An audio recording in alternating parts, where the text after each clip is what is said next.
Yo, what's up guys, Yusuf here from TechDroids, and again, welcome back to my PC builds. Today I'm going to be taking you guys over a $450 gaming PC featuring the new Ryzen 5 2400G.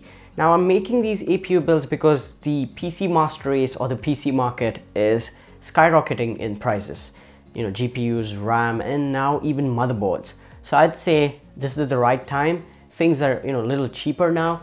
Get them now and you'll be happy and you'll be able to game. So this is a $450 gaming PC with the new Ryzen 5 2400G APU with onboard Vega graphics. So you don't have to buy graphics cards at the steepest of prices which are available right now. So in this video I'll take you guys over the parts that make the build possible. Also towards the end of the video I'll take you guys over the performance and the upgrades that you can do in the future. And with that being said, all the parts that I talk about in this video will be linked in the description to Amazon US. So yeah, go check them out and buy from those links as they're affiliate links and they help the channel out and in turn help me make more videos. So with that being said, let's get to the parts that make it all possible. Now for the CPU, we have the AMD Ryzen 5 2400G. It's a 4-core CPU with 8 threads. It's unlocked, comes at 3.6 GHz base and a 3.9 GHz boost.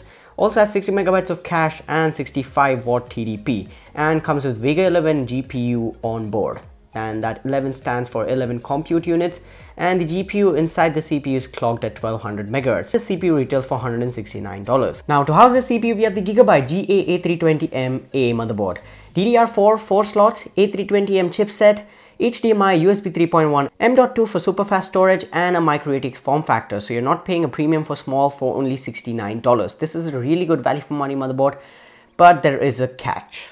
Now let's pause here for a second. This motherboard comes with the A320M chipset. That means you cannot overclock Ryzen on this one. The A320M chipset does not support overclocking. Now in the description down below, I have linked an optional motherboard that is B350M and that'll support overclocking, but that is a little more expensive. If you are into overclocking, go get it. You'll get some extra performance for, actually no cost.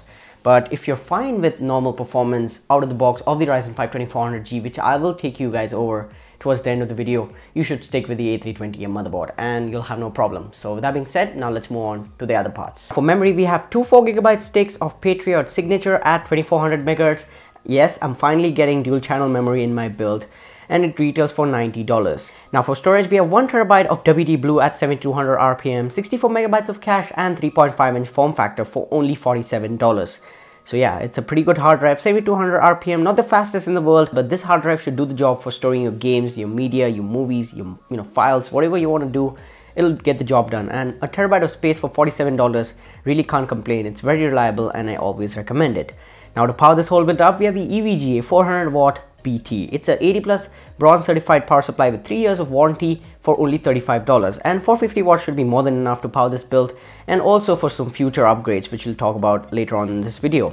Now for the case, we have the Cooler Master Masterbox Lite 3.1. It's a micro ATX case, looks gorgeous, has some space and has a clear side panel which is tempered glass and material for only $37. It's a small compact case which will fit in all the parts of this build and should do the job in the future and for some upgrades as well. And you can add some RGB to it as well, to spice up your setup a little bit and it'll not break the bank.